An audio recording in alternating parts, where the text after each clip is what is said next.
coaches come on, we get the, the nice casual fits. We get the school hoodie, school issued polos. Coach Simmons said, "Nah, I'm stepping out." Nah, I'm gonna put that thing on, as the kids would say. Just once in a lifetime. I just want to know what's on your feet, because every few days you post your "you got these," so I need to know what's on the feet today. No, I actually got my normal custom made white canvases today to rock with my suit. Kind of going my casual look today. Kind of going my casual look today. So no LeBrons or Jordans today.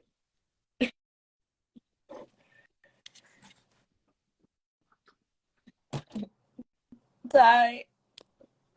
Oh no, is she frozen? It's okay. All right, Ty, when your Wi-Fi cut back on, please feel free to join us.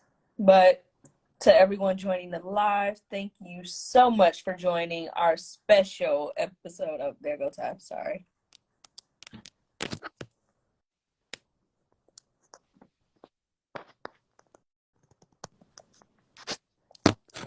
Yeah,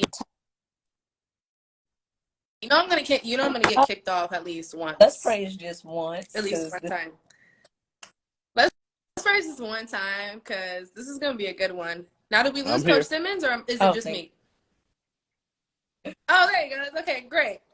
All right. So we are joined on HBCU period with Coach Willie Simmons of Florida A&M, All-American QB in high school, ranked number 10 in the nation, played for Clemson from 2000 to 2002, and received his degree in spring of 2002, which is the fastest any football player has graduated from the university. Transferred to the Citadel, where he garnered all Southern Conference first team.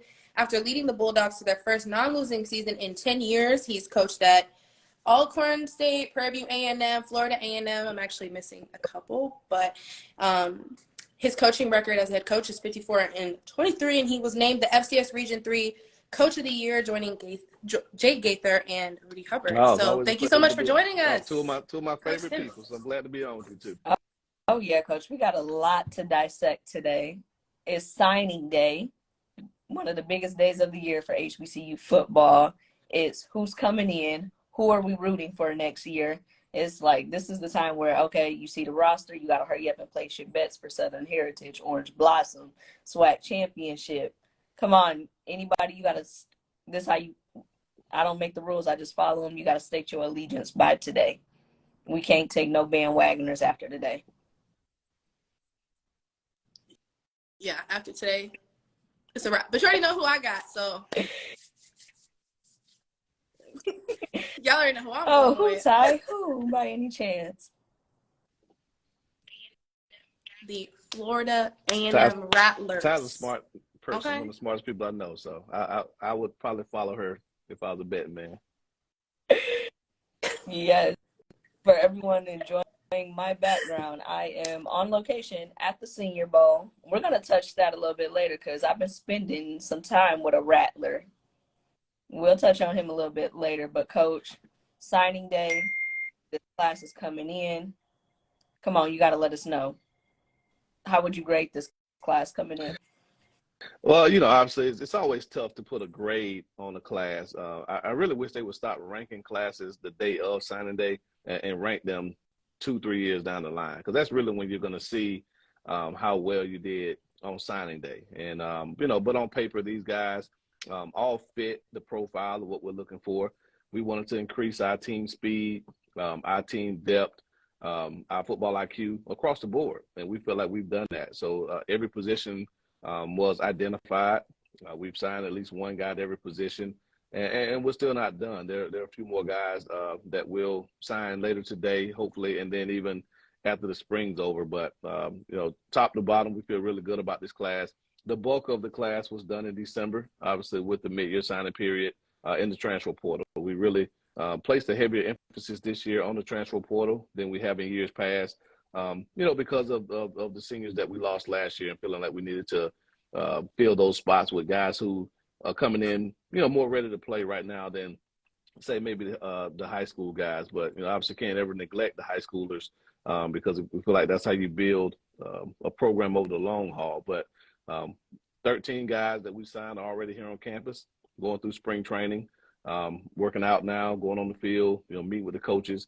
And from what we've seen so far, we're really, really impressed with what these guys bring to the table. A lot of the guys that left last year and made a huge impact were homegrown guys, especially two Zays. You're losing quite a few key pieces with Zay Land, Zay Smith, Nadarius Fagan, some guys on special teams, Chris Padul, Jose. So with this class, do you feel like you've confidently compensated? Yeah, well, you're talking about losing some of the best players in recent memory, who wore the orange and green. And a few of these guys will go down in history as some of the very best at their position. Xavier Smith, I think, is legitimately in that conversation, for one of the top 5 receivers to ever play here at FAMU. And that's saying a lot. You look at, guys like Bob Hayes, Jacquay Nunnally, Robert Wilson, the list goes on and on. Ray Alexander, but what he's been able to do over, his 4-year career here is really unprecedented. Jacquay Nunnally is the only one that's caught more passes for more yards and more touchdowns. Isaiah Land, a guy that, again, is right there with Mia there at the recent Senior Bowl, who we feel very confident that he'll get his name called on draft day here in another couple of months. Chris Padul, one of the top punters to ever punt here at FAMU. So I don't think you can replace one guy for one guy. It'll be very hard to find a player that can bring the type of production that Xavier Smith brought, or a defensive end who can get after the quarterback the way Isaiah Land was able to do the last few years. But you try to do it by committee. And so that's why the depth of our class was so important. We signed 3 defensive ends, with the hopes that if you divide those 20 sacks that Xavier had by 3, that if they can all get 7 apiece, then we'll be able to match those numbers. If we can get a receiver, 2 or 3 receivers to catch, 35 balls apiece, then that can add up to the almost 90 balls that Xavier caught this past season. And so, going to try to do it by committee. And then obviously if somebody separates themselves from the pack and shows that they're a big-time player like an Xavier Smith and Isaiah Land, we struck gold. But the one position that we feel like we made a trade at 1-for-1 is punter. Trey Wilhoit is coming in as an All-American punter from Eastern Illinois. Actually had a higher yard per average than Chris Padul did this past season. And so we're very excited about him, being a local grown talent, went to school right here at Childs High School. So, but, again, the 13 guys we signed on campus, we feel like they'll be able to immediately come in and, give us the firepower that we need in all 3 phases to take this program to the next level. Okay. For those of you who are dropping questions, make sure you put them in the question box so that me can read them when we have that segment. And Coach, you mentioned some of the positions you feel, Isaiah Land, huge feat to fill. Was there any other position in particular that you and your coaching staff kind of went out and recruited hard? Well, running back was a spot that we felt we needed to bring some immediate firepower in. We lost 2 of our top 3 rushers from last season with Jalen McLeod and A.J. Davis. And so we wanted to go out and get 2 guys that could, hopefully exceed their production. And so Jacquez Yant and Kelvin Dean Jr., ironically, are both local talents. They both played the high school football right here in Tallahassee. Jacquez Yant over at Godby High School and Kevin Dean Jr. over at Ricketts High School. And so to have 2 guys, one coming from Nebraska with Yant, the other coming from FAU, a Power 5 and a Group of 5 program, we feel those guys will definitely do their part in getting our run game back to where it needs to be. That was the one area offensively that we didn't perform particularly well last year. And so if we can get that area up to speed, we're going to still be able to throw the football, extremely well with Musa returning, our entire offensive line returning, and all of our key skill guys, with the exception of Xavier Smith returning. So we really wanted to increase our run game. So there, and then defensive end, obviously losing Isaiah Land, we really wanted to bring more guys there. So signing the 3 guys that we've signed at defensive end, we think will give us a chance to be deep enough to consistently get after the quarterback. Maybe not one guy, like I said, that's as explosive as Xavier, as Isaiah, but being able to have 3 guys that you can roll in and stay fresh. Hopefully you can get after them, and keep pressure on that group. So those were the 2 positions need the most, running back and then obviously defensive end. Yeah. You also mentioned speed a little earlier on the chat. So what type of speed we talking? We talking like 4.3? You got a 4.2 that you snuck in there? I heard the Florida boys trained by running away from Gators now. Well, it depends on what part of Florida what you're running from. Down south they're running from the gators. Up here we're running from snakes and armadillos and all kind of, and deer. But no, Jamari Gassett is a guy that can really, really run. He transferred to us from the University of Buffalo. He's a Tampa guy and played his high school ball at Tampa Bay Tech. So we're really excited about the explosiveness that he brings, and we think that he'll be able to stretch the defense the same way Xavier Smith did the last few years. But our defensive secondary, we think all those guys are extremely long. All over 6 feet tall, and long arms, very twitchy and athletic, and don't know the time on the clock, but their film shows them playing fast. And so we think we'll field a very, very fast team next season, and also with some increased size as well. When you look at Yant at 245, Kevin Dean's over 200, all the defensive ends are over 240, and all of our DBs are over 6 feet. So we really feel like we've gotten a lot bigger than we were this past season, but also being able to maintain the same type of speed. With all these new additions, how do you get them to gel? Like, do you have any team building activities? Like, how do you get them together, get them to get to know each other, and ultimately? Well, one of the things is the recruiting process, right? When they come on campus for their official visits, we have player hosts for a reason. So we are allowed by the NCAA rules to have our players host these guys and take them out at night.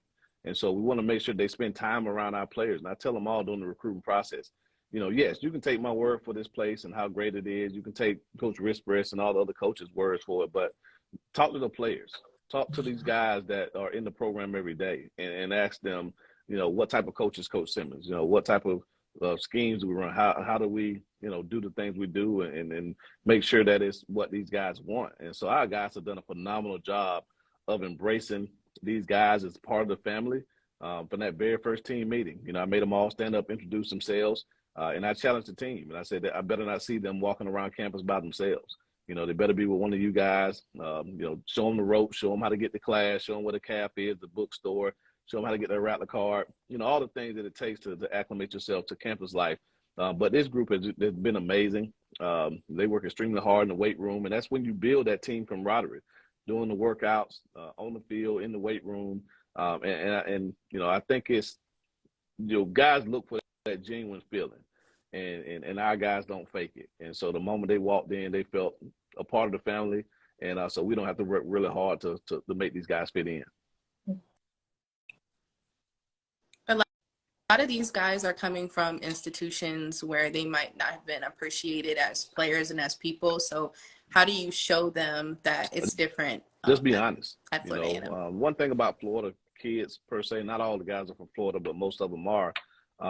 We grew up looking for authentic relationships.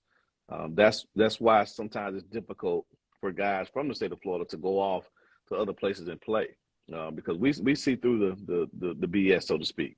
We can cut through that stuff like knife through butter. And so when we see you saying one thing, you're doing something else, or you're treating players differently, and you're not keeping it a buck, like as they say, we recognize it right away.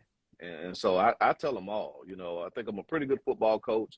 I think I'm a pretty good father, pretty good husband. One thing I'm not is an actor. I cannot act. I had the misfortune of growing up in a small town, just down the road, Quincy, Florida. So everyone knew me in the community. Either they knew me personally, they knew my mother, my father, my siblings, but they all knew me. So I could not act like somebody that I'm not. I mean, they call it out immediately. So I didn't even grow up trying, right? Just be myself. And I've worked hard to surround myself with individuals that share that same philosophy. And so we're just genuine guys. We joke around with them. We're in the locker room with them. We're in the weight room, watching them work out. And again, they always critical of my shoe game. That's why I got to stay on top of it. But again, we just try to create an environment to where it's a true family, right? It's not transactional or what you can do for me, right? And that's where a lot of these guys are coming from, where they felt there was a transaction as opposed to a relationship. So we work hard to build a genuine relationship with these guys, a relationship that extends beyond the football field. And I want to wear an invitation in 5, 10 years. I want a screenshot of your firstborn, when you feel comfortable enough to send off pictures of your firstborn, right? I want to see those milestones in your life when you're done playing football here. And a lot of relationships, unfortunately, are 3 to 5 years. When they're done playing, that's it. But for us, I still talk to guys that I coached my very first year in coaching, because I'm about genuine, organic, authentic relationships that extend beyond the football field. And I think the guys sense that from our staff, and that's why they come here and fit in and have a great time and get that love back for playing football that many of them lost at the previous institutions. Okay, Coach. You got any newborn picks with a name like Willie, middle name William, something of that nature? They name somewhere. They let you know I'm a country boy. My wife always teases me. She said, look like I should be changing oil in a car as opposed to coaching football with a name like Willie. So, yep, go country boy. She is so I do. funny. I throw that in, Anybody need a kid name? I'm going to recommend Mia. Not Willie. Nobody Not was Willie. saying, now I look up, it's a top 10 name. I'm like, well, dang, thank God I got through it. I tell you, it was not a top 10 name, Willie. There ain't nobody named a kid Willie anymore. At one point. back in the 60s and 70s. Like 1970s and 80s. Right. Really was top 10. Somewhere. Is very on brand for where you're from, though. You're a Florida boy. Very on brand. You got a lot of Florida boys on your team. You know how to recruit and get all the great talent. Florida's a very huge hotbed for talent. What's your process of keeping some of that, making sure not too much is poached by Power Fives? You got a lot of great talent. They go SEC, Pac-12. They often lead the state, but you still have been able to, build those relationships and find those gems. So what's your process, for building those connections and keeping some of the homegrown talent here in Tallahassee? Well, one, it starts with, communication, right? It's open lines of communication with the prospective student athletes at an early age, with their high school coaches, with the 7-on-7 coaches. This is a new era of recruiting that we're part of. Back when I was coming out of high school, you had to go through the high school coach, right? That was the only way that you were going to contact the player. The coach, Coach Stockstill at Clemson University couldn't just call me. He had to call Coach Gay first and go through Coach Gay, my high school football coach, to get to me. Well, it's no longer that way.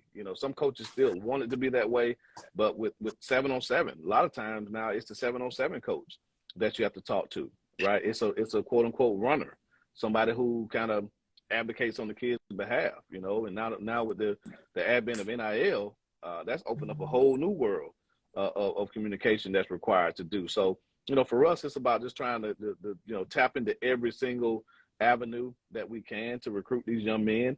It's about having them come to campus as much as possible, because the one thing we have to do here at FAMU, and most of us at HBCU level, is we have to dispel a lot of myths about our institution, about what we don't have or what we can't provide. And so, because a lot of times they hear these things growing up, and, we have to prove to them that those things are not true, because they'll hear that, hey, you go to FAMU, you won't get a great education. So I have to bring them here, right, and walk them through campus and take them over to SBI and see the Fortune 500 wall. Take them over to the journalism school and they can hear about Tiffany Green and Kimberly Godwin and some of those individuals. Take them and show them and let them feel what this place has provided for people of color, for 135 years. And so those are the things that we have to do, show them that we have facilities that will allow them to get bigger, faster, stronger, that we have the academic support to allow them to matriculate, and get a quality degree. And so we have to get them on campus, and I think that's what we've done a much better job of over the last few years, is actually getting these young men to campus to show them what FAMU is all about. And when they come here, they feel that same sense of love that my mom felt, that, Ty felt when she came to campus that first time. Something just happens to you when you step foot on the highest of 7 hills. It leaves an imprint on you that you can't get off. And you just want to come back and be a part of it. So that's a part of our recruiting process. Identify these young these prospective student athletes early, contact the people that are important in their lives, and then do everything we can to get them on campus, get them to games, get them to, junior days, prospect camps, and all those different opportunities they have to see the place and really, really open up the doors and show them what this place is all about.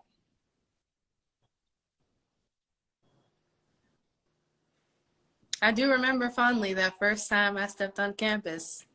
I do. That just sent some memories into my brain. Yeah. As soon as I went on a little tour at Florida State, and I was like, I mean, I think I can see myself here. Yeah, sure. Then I went to FAM, and I was like, oh wow, yeah, mom, dad, I'm coming here. They were so shocked. Little suburban kid going to FAM. They were like, oh my God. But everything happens for a reason. So I'm very grateful to be here. So we have some people in these comments talking about the next season. So we'll just touch on that really quickly. What I keep seeing is 2023 schedule. So Coach, what do you have to say about that right there? Well, it does start with Orange Blossom, right? That's the first one. So we'll drop our schedule here. I think tomorrow is when we'll do the official schedule release. So don't want to steal Josh Padilla's thunder, with that. But I can say that we will start the season in Miami Gardens again for the third edition of the Orange Blossom Classic. And our commitment, starting in January 3rd when we got back, was to make sure that the outcome is totally different this time. And so, again, we know that a lot rides on that game, which it has the last few seasons. And so, for us, we have that mindset. And I see somebody in the comments said Celebration Bowl or bust. I mean, we're not going to say that, publicly as a team, but that's really how we're approaching the thing this year. We know that we've been literally one game away 2 years in a row, for having a chance to play for a SWAC championship and represent the conference in the Celebration Bowl. And so, we know that to get over that hump, that's going to take us to take our program to the next level. It takes great players, obviously. We feel like we've, acquired a lot of those guys, but it takes us doing those little things right, that it takes to be a championship level program. And so that's our commitment, but again, we look forward to our conference slate, with the 8 conference games that we play. Obviously, we play everyone in the East. So, Alabama State, Alabama A&M, Jackson down in Miami. We have to go back to Itta Bena to Mississippi Valley. Alabama State comes here. We go to A&M. And then obviously, the Florida Classic, that school down south that we have to play every year. And then on the other side, the Southern game is a game that we're going to play every year. And so we have to return the trip to Baton Rouge this year. And then the other two not out of conference, but out of divisional games are Prairie View and Texas Southern. So we're on the Texas swing this year. Prairie View will come here, and we'll take the trip to Texas to play Texas Southern. So that's our conference schedule. And then out of conference, obviously, we have the University of South Florida, down in Tampa, week 2. And then we signed a deal to bring West Florida, University of West Florida, to the House of 7 Hills, week 3. And so we have one more game that we're finalizing. And once that game is finalized, we'll be able to release the schedule. But, again, it's a schedule that, many will look at and possibly say, well, Coach, last year, they talked about strength of schedule and you didn't really address that by playing multiple group of 5 schools and, maybe having more than one, lower level school on the schedule, but for us, again, our mindset is Celebration Bowl. We have to do everything we can to win the Southwestern Athletic Conference. That's our goal. The playoffs is kind of a secondary goal that's kind of dangling in the event that you don't win the conference. So we wanted to be able to position ourselves the last 2 years that in the event that we drop a game against Jackson, which we figured the winner of that game would win the conference, then we wanted to position ourselves to say, okay, hey, we have a resume strong enough to go to the playoffs. It worked for us in 21. Last year it didn't, but we don't want to take that mindset this year. Our approach this out, take care of business in the conference, win the SWAC championship, and finish in Atlanta in the Celebration Bowl and bring the HBCU National Championship home. That's our goal. And our schedule reflects that, So again, you can't appease everyone. There will be some who, have some issues with us playing West Florida as opposed to our traditional games against Albany State or Fort Valley State. But we want to continue to spread our brand out throughout the state of Florida. West Florida has been a great program the last few years, won a national championship at the Division II level a couple of years ago. So they're a quality opponent. And, we're looking forward to bringing them here to the House of 7 Hills for a game. So the schedule will drop, I think, tomorrow. But 10 of the 11 games, we're already secured and just can't say the dates per se, but that is our schedule for this season. Okay. And shout out to Josh. Yeah, you're not going to get us, Josh. No. You're not going to get us, Josh. Majority of the comments in the question box A lot of people want to know, will FAMU at some point resume that, that game with Albany State now that Coach Gray is there? Well, obviously it's a traditional game with the proximity of Albany being, hour and a half away. And then with one of our very own, Quinn Gray, taking over the reins as the head coach there, it would definitely be a game that we're looking forward to playing in the future. Don't know when that game will be. Obviously a lot of the scheduling is done by our athletic administration. I have some input, but not autonomy as to who we play. And so, but I would love nothing more to bring, Quinn back to his old stomping grounds, and have a game here. I know it's something that our fans will love, their fans will love. The atmosphere last year was amazing.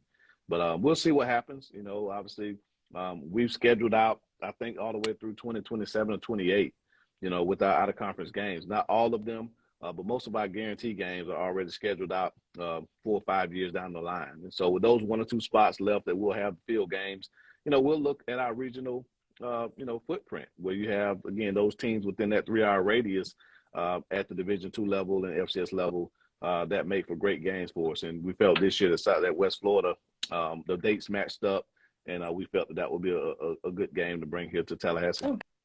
Okay, Coach. Sorry, Ty. The last question, and then we're going to make a nice little transition, which a lot of people want to know. What about adding, North Carolina A&T to that schedule? It's the Albany State A&T. They want that game. They want one or the other. I guess they just want some blue and gold, huh? Maybe that's what it is. They want some blue and gold. They want blue and gold. That's what they want. They want. Again, I think with A&T, leaving the MEAC at the same time we did, and now being in the Colonial, that really makes it difficult to schedule those games consistently, because their conference has to put their schedule out, our conference has to put our schedule out, and then we have to see the dates that match up to where we're looking for out-of-conference games. I know it's a game that, we really built up our first few years in the league. We were arguably the top 2 teams in the MEAC in 18 and 19, and it was a game that really, really sparked a fierce rivalry, on the football field, academically, with 2 of the top public HBCUs in the country. Obviously we're number 1, so wherever they fall in that, we know we're number 1. But we know that rivalry runs deep. So again, it's a game that we would love to play. But the thing is, we have so many of those type of rivalries. Tennessee State is a game that a lot of people want to see us bring back. South Carolina State is a game that we played the last few years that our fans are really excited about. Howard, so again, there are a lot of teams out there, at our level that our fans want to see us play. Just unfortunately, with a 3-game out of conference schedule, we have a guarantee game that we're probably going to play every year. We have been approached by a lot of cities about playing those classic type games like the Orange Blossom Classic. I know there are a lot of people that want us to go back to Atlanta to jump off the Atlanta Classic like it used to.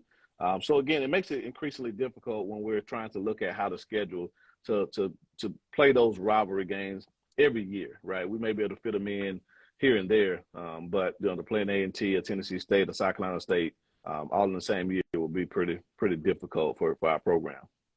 Okay. Not ready to transition just yet, but I see it. Yes, because I have to ask this question. So 2014 to 2017, head coach, Prairie View A&M. We are playing them for homecoming. We're excited. How do you feel about that? We're excited to host Prairie View A&M. It's my old stomping ground where I cut my teeth as a head coach. A lot of great people there, people that I still know and talk to. Their head coach, Bubba McDowell, was on my staff as my assistant head coach. So very excited about him. I'm looking forward to a lot. But probably the biggest thing I'm looking forward to is Coach McDowell bringing us his infamous pound cake. You have to try Coach Bubba McDowell's pound cake. I tell you what, it's unlike anything you've ever tasted in your life. I'm telling you, like if he brings a cake to the office, if you don't get some by 10 a.m., it's gone. The entire office knows it's coming. It's amazing. So he promised me to bring me at least 1 full pound cake. So if you can remind me leading up to homecoming, I'll save you a couple slices. But no, we're very excited to host those guys. Coach Henry was on that staff back then, and so we're very familiar. Coach KJ Black, one of my good friends who worked with us played there and coached there with us. So there are a lot of people that will be looking forward to that game. And, Prairie View has a pretty live homecoming, I will say. But we have to show them how we do homecoming here on the House of Seven Hills. So I know they're looking forward to it. And isn't Coach, I don't want to say his name wrong. Lemke, is he over there? He's over there. They left us in 21 to coach there this year. So, he and his family are returning here for the game. And so, yeah, a lot of some close degrees of separation between the two schools. And we're definitely looking forward to that matchup. Tiffany says she's had a piece of that pound cake. Now I'm gonna have to talk to him about it. I'm gonna be like, where's Tiffany? This Tiffany is Green? what I heard. This is okay. She's in the comments. Tiffany A. Young. She said, "Yes, I've had a piece." So, all right, Mia, don't let us forget. Shoot, I might have to come down for a slice. Just bake like 3 loaves. Just like 3 loaves of pound cake. Just actually tell them we need a bake sale. Just have it out. We're gonna support both programs. Honestly, maybe a little fundraising idea. Maybe what can you cook, Coach? No, y'all could do like a little bake off. My wife can do something. So she has a little pound cake, little dessert that she does. So they talk about trading recipes. So it's one of those deals where they got to trade recipes to get the other one. So I think they're working on it. But maybe we'll let them both do something special for homecoming, and maybe set up a tent outside the stadium to let everyone do a taste testing. Okay then. Okay. We'll see about that.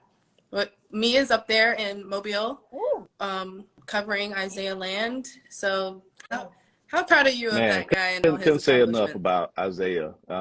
Just a phenomenal story.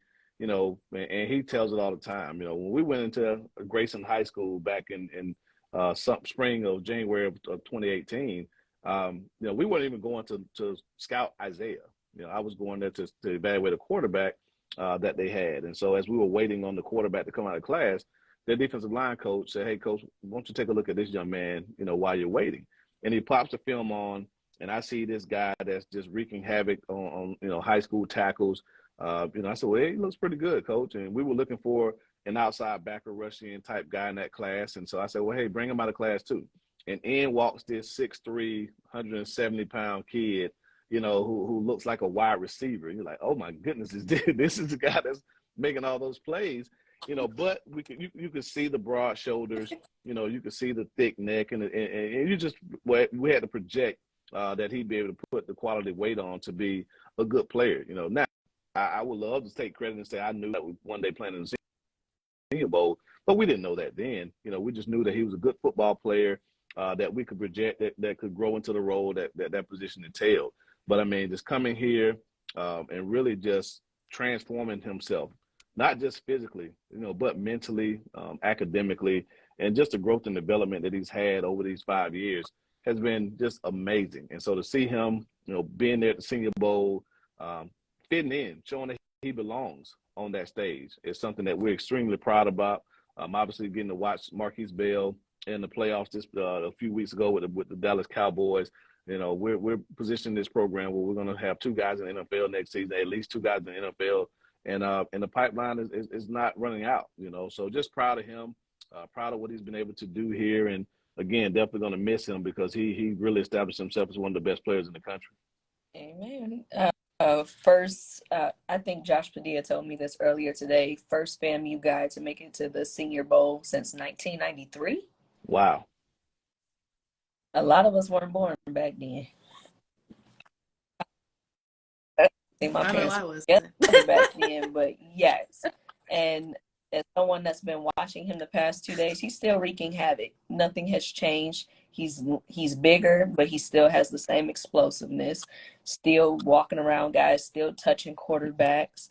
So he's trying to gain a little bit more weight, and that he was working on a position change. So this past week, I've seen him drop a lot more in coverage, and he's comfortable. I seen him pick up Tajay Spears. I'm like, oh, okay, y'all even, okay. Like running wise, pick him up out the backfield. I'm like, okay, I see you. Mobility.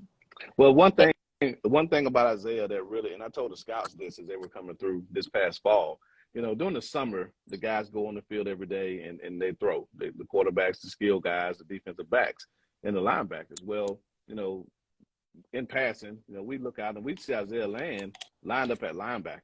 Now, he played defensive end for us. For the last 2 years, he only lined up at defensive end. Alabama State, we kind of stood him up and walked him around just to give him a different look, but he was an every down defensive lineman for us. But he knew that in order to appeal to the scouts at the next level, he needed to learn how to play standing up. And so he, on his own, without being prompted to, would go out and drop into coverage as a linebacker. So to see him do it now, he's put on probably 10 pounds of muscle, since the season ended. He's committed to putting on more without losing that explosiveness that's made him one of the top sack guys in America. But just the way he dialed in, he's really dialed in, much like Marquise last year. To see Marquise's body change, to see him, even get faster, even putting weight on, he got faster because of the way he trained. And again, it translated to him, having a great rookie year and looking forward to seeing what he does in the future. So really proud of those two guys, but they embody everything that you talk about when you're looking at guys at this level, transitioning on to the NFL. They work extremely hard. They have the skill set, but they refuse to be denied, and their work ethic matches that attitude. And I think that's why they're going to be very successful in the pro game.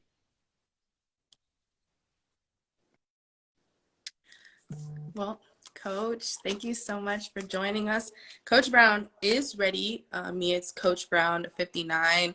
But Coach Simmons, before you go, I just want to say I hope that you run back that women's camp, and I hope that you fully evaluate me because I feel like I deserve of course, a spot we're going on to the definitely team. run it this year, and we'll be getting the invites out, and looking forward to seeing you there and spread the word. The more the merrier, and I'm looking forward to it. So, but hey, congratulations to Coach Brown, phenomenal guy. A guy that I've known for a very long time. And I know he's going to do a great job with their A&T, and looking forward to hopefully one day getting on the field of battle. I know our fans are calling for it every single day. So congratulations, Coach Brown. I know we'll be catching up soon. But thank you, ladies. We really appreciate the time tonight. And as always, go Rattlers. Hey. Thank you. So, Coach Simmons. Man. I love me some Florida A&M. I love me some Coach Simmons. I'm so ready for the season, you guys. I'm excited for Orange Blossom. Hey, look, and I'm not sitting next to you during the Orange Listen, Blossom I said it. Don't start none, won't be done. I'm not sitting next to you. I'm sitting all the way on the other side of the press box. I'm blocking your number because what you put me through last year. I did no such thing. Twitter did it. What you put me through last year was unacceptable. But yes, guys, keep on hanging out with us. Right now, we are trying to get Coach I can't Brown wait on. Yes, I am right on just trying to get in. Hey, Coach, you see the button at the bottom, the plus sign? Can you touch that to join us? Because, I think I'm ready for my introduction for him. Oh, yes, we talked about this on the phone before we hopped on. I'm so excited. So for those who are watching who don't know, I'm sitting in my dad's memorabilia room right now. My father played in the National Football League, and I actually met Coach Brown's wife in 2019 at an NFL Wives Retreat. I tagged along with my mom. So it's super nice to just be interviewing him tonight. And it's crazy how life comes full circle. He played against my dad in 1995. I wasn't even a glimmer in that man's eye at the time. And now we're getting Coach Brown on, so we're super excited for that. But yes, Coach, just press that plus sign, and I also we'll be able to get you on. him, but I don't know if he's getting that as well. Oh, you don't see it. Okay.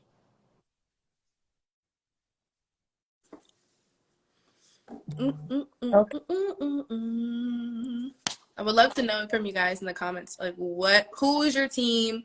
Who are you excited to see? What's a recruit that maybe your team got or somebody else got that you're excited for? What's up? Let us know. See, I would say a recruit I'm excited to see, but we already had him on the show.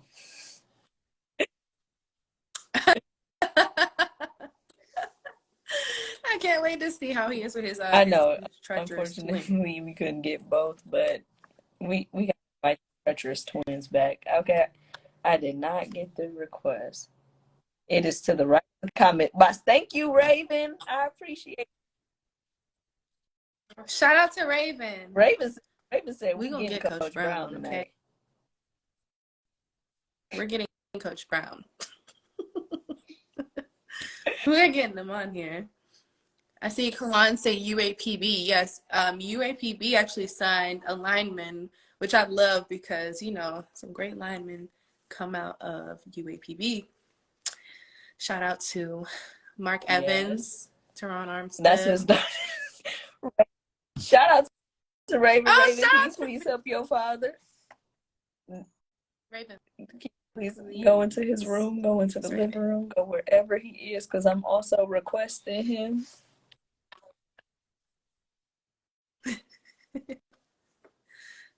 Oh my gosh, that's live. I can't wait to talk to Coach Brown. We got a lot to dissect with him. Yes. Yes, we do. Yes, we do. And you talk about a man who is very HBCU. A lot of people talk about what they are and what they not. But Coach Brown, oh, he really in the field for real. Yes, he is HBCU he is swag down. He is swag. He is swag. And he is now the coach of North Carolina A&T, baby. Let me send another request. It's been a minute.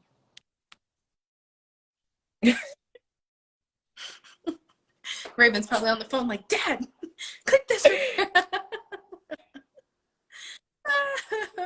I know that's what I've been doing. All these like, Dad, requests to join the live. I'm like, no, Coach.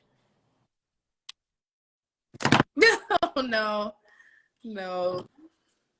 All these other people trying to hop in our live. Y'all be leaving some crazy comments. I'd be screaming. I'd be like, what kind of comment is this? Sorry. Chill. Coach Brown, you're fine. You are totally his phone and not the computer. Well, I'm using my phone too. Is that a bad thing? He said hopefully. Hopefully he's using his phone. Oh, hold on, wait. You can do IG Live from your computer? I don't think so. She is telling sure, though. Yes, sir. On your phone. Thank you to everyone on the live helping us troubleshoot this from wherever you are. No, we greatly appreciate it. And Coach Brown, don't worry about it. We are bearing with you. I'm not even that tech savvy, and I grew up in the age of social media, so it's okay. We had to help Coach Simmons get on too. So it's totally fine. It is totally fine. Mia, did you know that North Carolina A&T was actually my dream school? Hold on, wait. Is this Ty? Right. Coach Simmons is not here, right? My family is liking another school that is not FAMU? That's great. Yes, I had a whole list of HBCUs that I wanted to go to. North Carolina A&T was at the top of my list because I was raised in North Carolina. So I had, a whole list, and like Bethune, Florida A&M, Florida State were at the very bottom.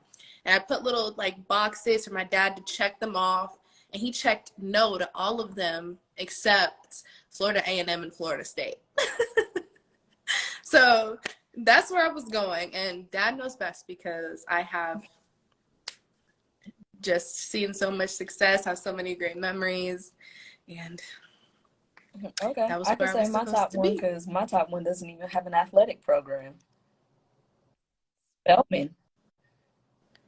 Who was it? Okay.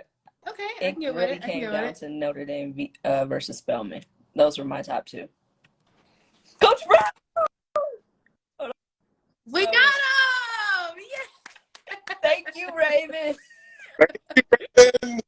Shout out to Raven. Dad was on here and was going to talk to us today.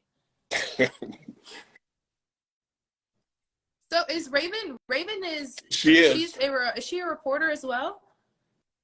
Oh my gosh, I remember your wife was showing me like her reel on her phone. Such a proud mama. Yes, she showed me. She told me about Raven. Yes, my mom and your wife had a great conversation about that. Well, thank you Welcome so to much. HBCU, period. Tell Raven, wait a couple minutes. We'll hop on, have her ask you the real juicy questions. She'll probably get it. Woo. Sorry for the delay. Oh, no, you are totally fine. Look at Raven in the comments. Success. Yes, good job, Raven. Thank you. Now, Mia, you have to do this introduction. I'm so excited for this introduction.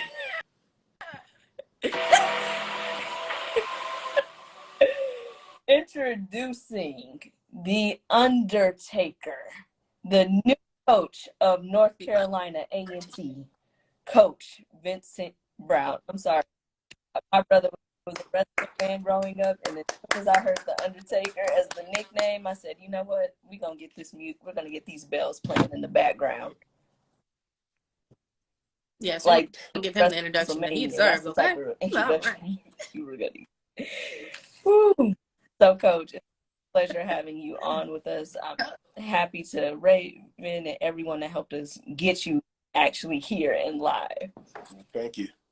So, we got to talk signing day. Yeah. Woo. One thing about you did a lot of work in a short amount of time. Yeah, we got here and haven't been here quite 2 weeks yet, and we lost a couple of kids to the portal before I got here, and some kids to graduation, and I think the guys that are still on the staff from the prior staff did a tremendous job and recruiting before I got here, filling some very, very important needs. And then over the last couple of weekends, we've been able to go out and find some kids that fit the criteria that we're looking for, talking about finding kids that are elite students that want to be great in the classroom community and on the field, and some really, really talented kids that were out there because of the transfer portal. So we feel like we had a really, really fantastic signing day. Well, Coach, you're not new to the HBCU world. Played ball in Mississippi Valley, rivaling a couple other Hall of Famers that came out of that university as well. But one thing, you also was a defensive coordinator at Howard. I want to know, how did this opportunity to come and coach at a university like A&T present itself for you? It was, it kind of came out of the blue. Obviously we had a tremendous season this past year at William & Mary, and our defense played really, really well. And I actually had a couple of other opportunities to visit with some folks and talk about their head coach's position also. And I unexpectedly got an email from the athletic director asking if I was interested, and I absolutely was, and followed up and went through the process, and things moved kind of rapidly, and we worked through some of the challenging things to try to make sure we were on the same page in terms of the vision of the program going forward, and just super, super excited to be here now. Okay, Coach. You were a discipline coordinator at Howard. You had to scheme against A&T back when they were in the MEAC. At any point, did you ever think, oh, wow, I'm scheming, I'm trying to beat this team, who at the time was the powerhouse going to back-to-back Celebration Bowls? Did you ever think you would end up on that side one day? Well, I've been fortunate enough to have to prepare for some really talented offensive coordinators, your prior guest being one, Coach Simmons. And so, A&T's had a tremendous program over the years. There's a tremendously passionate fan base, and just trying to prepare our kids to be the best that we can be, regardless of who we're playing. Just super excited to have an opportunity to lead these young men and try to build something special here with our football program. When you talk about HBCU players who have, transformed the game as we know it today, we'll mention a Jerry Rice, a Michael Strahan. a Vincent Brown. And now you're in charge of kind of developing the next set of guys who will hold in those high regards. How much does that mean to you? Critically important to me. You know, I think I came up during the glory days of HBCU football when, you know, there's so many talented players playing during the time that I was playing. And, you know, I had great coaches, and I understand the impact that they had on me and my development. And I just want to be able to pay it forward to these young men, let them know, you know, what it takes to aspire to be great at what you're doing. And that's really what we're talking about, being great at what we're doing as student athletes, as students, and serving our community also. Aside from football, what lessons about, you know, life, marriage, fatherhood? I think, and I've shared with our players in the short time that I've been here, that you're going to be a son, a husband, a father, way longer than you'll be a football player. And your identity is not wrapped up in the name and number on your back, okay? So understand that everything that you're doing right now, you're preparing yourself for life after football. And you don't know when that's going to come.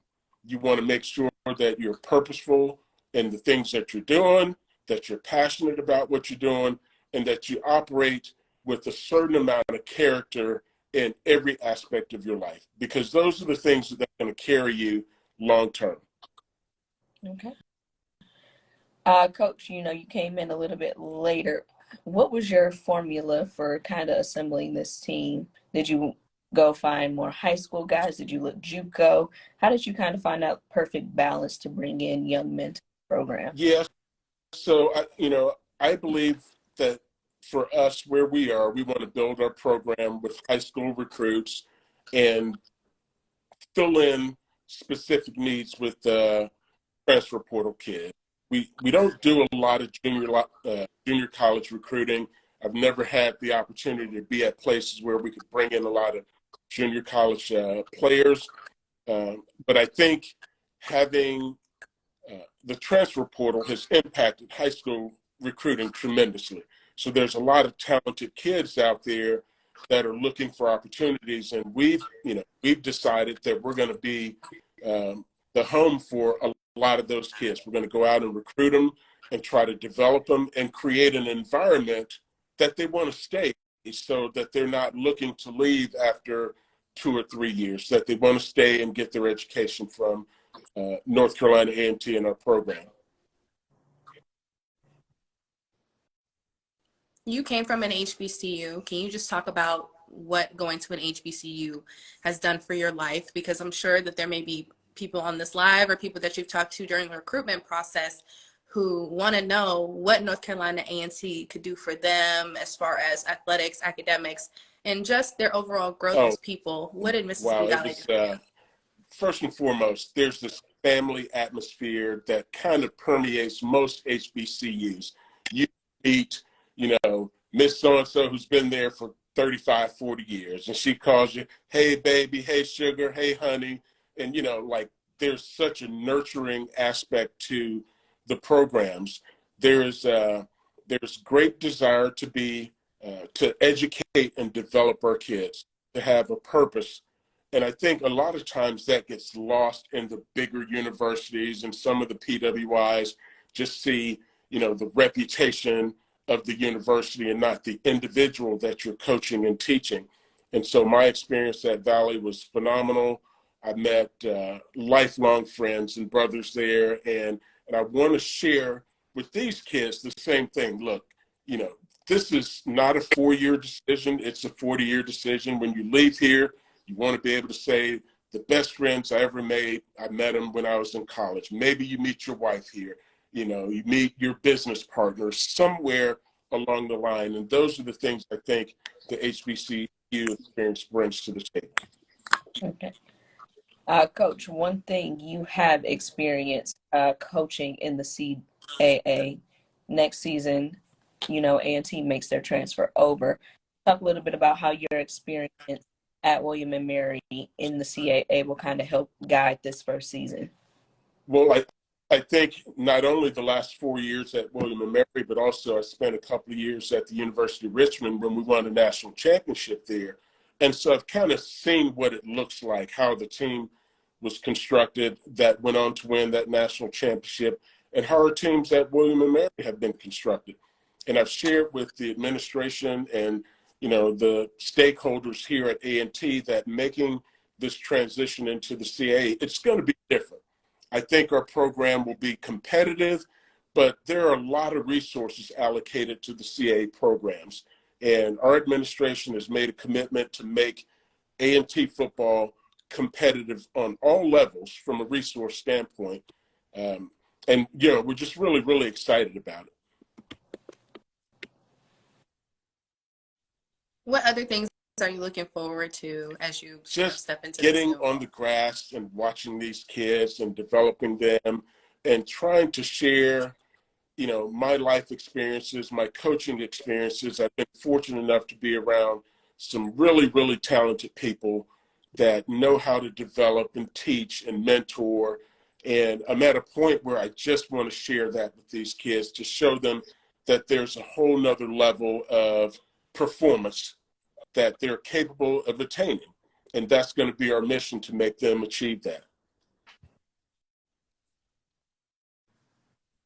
Now you can tell us, this is a safe space here. Do you have any guys that you're particularly excited to see, you know, what they can do in the Well, you upcoming know, there's season? some very talented players here, and I don't want to single anybody out, because as I met with each player individually, I said, look, this is a clean slate for you.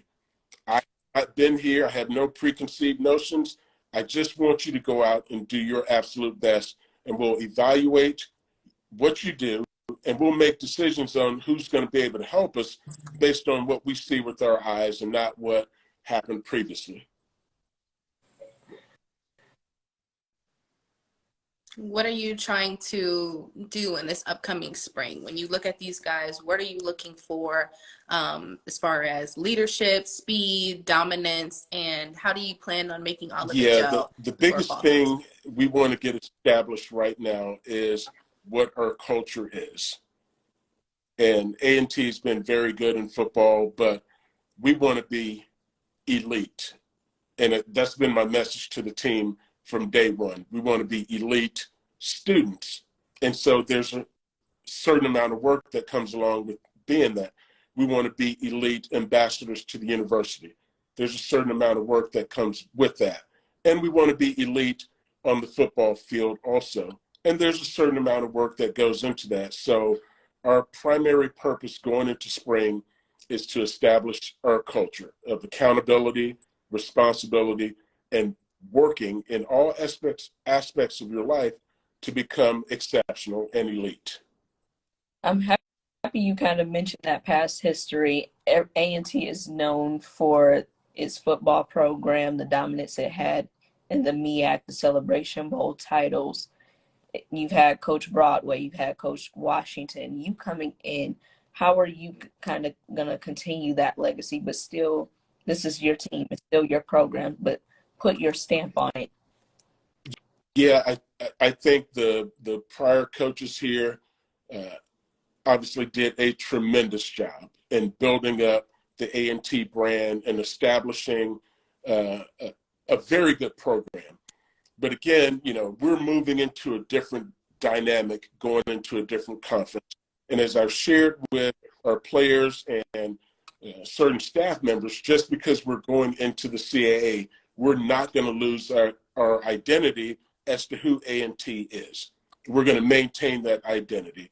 The biggest thing for me, though, is the culture shift of being elite in the classroom as well as on the football field. And so we're raising the standards there, and we're demanding adherence to going to class, showing class, people treating people with respect. And so those are the things that we're building the foundation of our program around.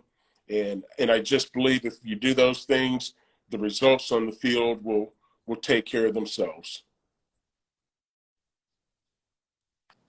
Okay, Coach, you know, spring ball's coming up. That's usually the time when you sit down with the team and you establish your goals. and your expectations for this upcoming season. You know, first year as a head coach for this program, what have you and your team came up with so far about some of those goals? What do you want to accomplish in year one? Yeah, year one, we want to make sure that when we enter conference play, that we're ready to compete. This isn't going to be a transition year, a get adjusted to the CA year. We're going in with the mindset that we're competing from day one and expecting to win every game that we play. But more so than that, you know, the biggest thing I believe for us is making sure that we establish strong relationships with our players, that they know who we are, that they understand that we're here for their development, their well-being. And once we get those things in place, the results on the field tend to trend in an upward direction. As long as the players know how much you care about them, they tend to play better and harder for you.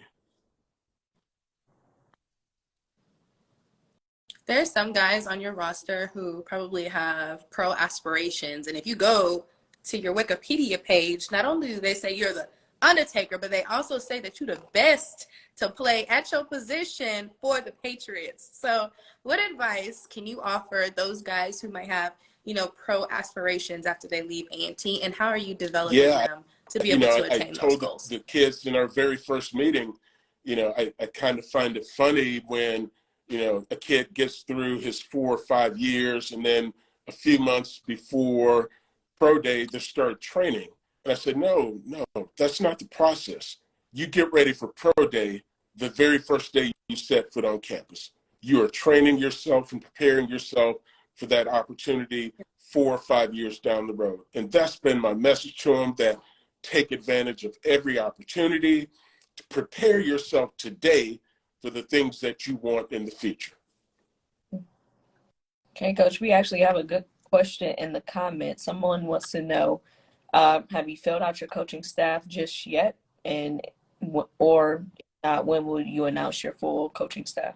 Yeah, we're in the process of completing the staff now. We've gotten a couple of hires on board. We've identified some of the staff members that we want. We're still interviewing others, but I expect here in the next week and a half to 10 days that we will have identified the right coaches that can help us develop these young men and compete for a championship. A lot of times people will talk about what they need to find in players. You know, is he the type of guy that's going to go to class? Will he have issues? You know, how's his character? But when you're assembling a staff, what boxes are you looking to check? Are we like-minded? Do we share the same philosophies on how you coach, teach, and treat players? Respect is very important to me, player to player, coach to player, player to coach. And so making sure that you're not just going out and finding someone who might be brilliant with X's and O's, but cannot establish a relationship with the players. We want coaches that are going to be caring, loving, that are going to be tough, that are great teachers and mentors, and that will help develop the players in every aspect of their time here at A&T. And so we've been deliberate in finding those guys and making sure that we are philosophically on the same page so that we're all rowing in the same direction. Okay. Coach, before you took the coaching position, you've been very well traveled, been a part of a lot of winning programs. I want to know, you know, all the coaches you've played under, you've coached with, what are some things that you are kind of lessons that you're pulling from them for your first head coaching job? Yeah, you know, I've been, like you said, very fortunate to play under and work with some tremendously talented coaches. I think a couple of things that I've learned is that if you create clarity and eliminate gray areas, people have a tendency to perform to the expectations. When you set standards and you hold people accountable to those standards, people rise to the expectations. And so those are a couple of the things. One of the coaches that has been most influential was Mike London. I spent the better part of my college coaching career around him. And what I've learned from being around Mike is that you can hold people accountable, but you can treat people with respect. You don't have to, you know, dog cuss the players to get them to go hard. Treat them with respect, show them that you love and care about them. And generally speaking, they'll respond if you treat them the right way.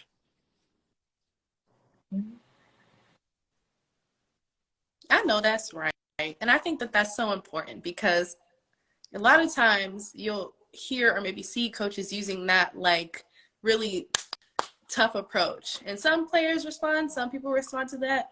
But me, if you started yelling at me and talking to me crazy, I would probably yell back at you. just being honest. But coach, as you look at the season, I'm pretty sure that maybe there's some games that you know that you'll be playing. Some teams haven't finalized their schedules yet. But is there one game that maybe you've heard about, or a game that you're just looking forward to playing? We have our schedule, season? and it's a very challenging schedule. We open up at UAB. The next week we have North Carolina Central at home. Oh. Go to Norfolk State. Mia, hey, let's book our ticket, Mia. Yeah, we're booking our ticket. Reagan, we want to see you there too, girl. Come through. A&T Central.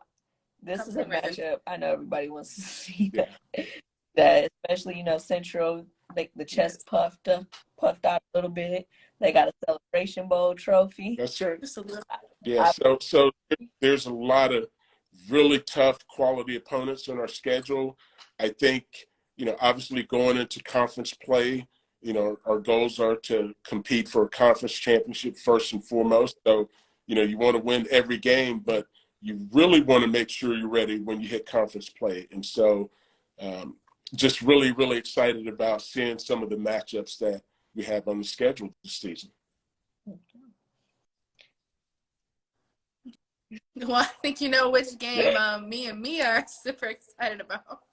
We will be in the building. Oh, you see what he said? Champ D 10-12. Central wins one game in 5 years and think they got it. They don't. LOL. Oh, that's right. It's already getting a little spicy. Okay. Well, Coach, we just had Willie Simmons on, and people in the question box were saying, Albany, we need Albany. We want A&T. Do you see a matchup between you and Coach Simmons? Oh, I'd love to, but, as he alluded to, when you start looking at conference scheduling, it becomes a little bit challenging to make that happen. But I'm sure our fans and their fans would like to see something like that happen. My wife is a Rattler, so she would kind of be, I think, on the maybe Chandra Brown. But, yeah, really excited to see something like that happen. I just don't know if we can make it happen from a scheduling standpoint. Okay. But aside from FAMU, you guys do face two former MEAC foes. I believe next season you will play Central, and you will also hit Norfolk. Coach Dawson Odom, he's like, no, you don't pronounce the R. Norfolk. That's how you say it. Not, you guys being an HBCU, but not being in the SWAC or the MEAC. So, sometimes those rivalries, you might not always have them with conference scheduling. How important is it to still, occasionally play those other HBCUs, the MEAC teams, maybe the SWAC teams, to keep those rivalries, alive and well? Oh, I think it's very important. I think, our fans, their fans want to see those games, and we want to maintain, traditions that have been around for, 100 years in some cases, with Central. So you want to make that happen. You want to keep those games alive and make them meaningful and important to the fan base. And so I'm fully supportive of making sure that we are able to maintain that. Yes. And I didn't know Hampton. I know Hampton is with you guys, and you play them yearly. The other schools you don't. I'm like, oh, somebody said Hampton. I'm like, okay. All right. Don't get us, please. Coach, well, we are just so appreciative of you hopping on. You guys that are in the comments dropping questions, go ahead and pop on over to that question mark, the questions box. I'm going to ask some questions before we let Coach Brown get back to his evening. Thank you so much for joining us. Yeah, my pleasure. Thank you for having me. Okay, let's see. Oh, Lord. Okay, I'll go back to you, Champ B. You asked like 5 questions, but it's... I'm screaming. I think I know exactly who that is, and he said he was He tuning. said, flights booked, Champ D, we you September 9th. But one thing you kind of already touched on, expectations, you know, conference title, at-large playoff bid. Are those also on the list as well? Every game that we play, we expect to win. Now, I understand that there will be some challenges along the way, but every game that we play, we expect to win. And so we're going to make sure we instill that mindset in our kids, in our coaching staff, and we're going to go out and compete with winning at the forefront of everything that we do. And then we'll let the records at the end of the season speak for themselves. Okay, we'll take one more before we start wrapping this up. And Coach, someone wanted to know, oh, hold on, is it frozen? That's fun. They asked about, I can still see it. They wanted to know what were some, you know, position needs that you and your coaching staff kind of filled in this signing day. Yeah, so linebacker was an area of particular need for us. So we signed several linebackers in this 23 class, and also pass rushers. So we went out and found an edge guy that we think might be able to help us. We still have some spots to fill, so we have some scholarships still to give out. We have some kids that will be coming on campus in the coming weeks, you know, and in particular, we'll be looking at some of the transfer portal kids that we think might be able to come in and help us this season. Okay, spoken like a true defensive coach. We're going to get some pass rushers. That's right.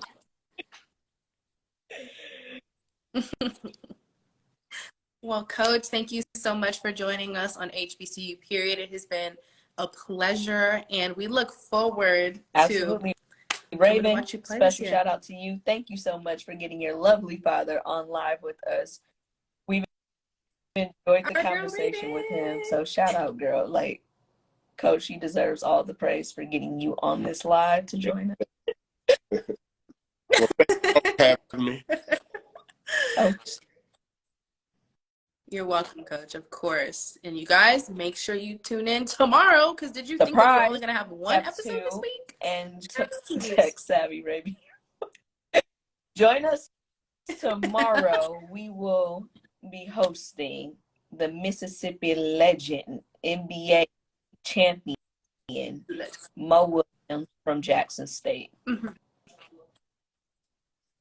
That's what I call our y'all better tune in. Football today, basketball tomorrow, and basketball tomorrow. I know that's right. But thank you so much for your time, Coach. We appreciate it, and we'll see y'all tomorrow on another episode of HBCU Period. Good night, everybody. Have a good evening.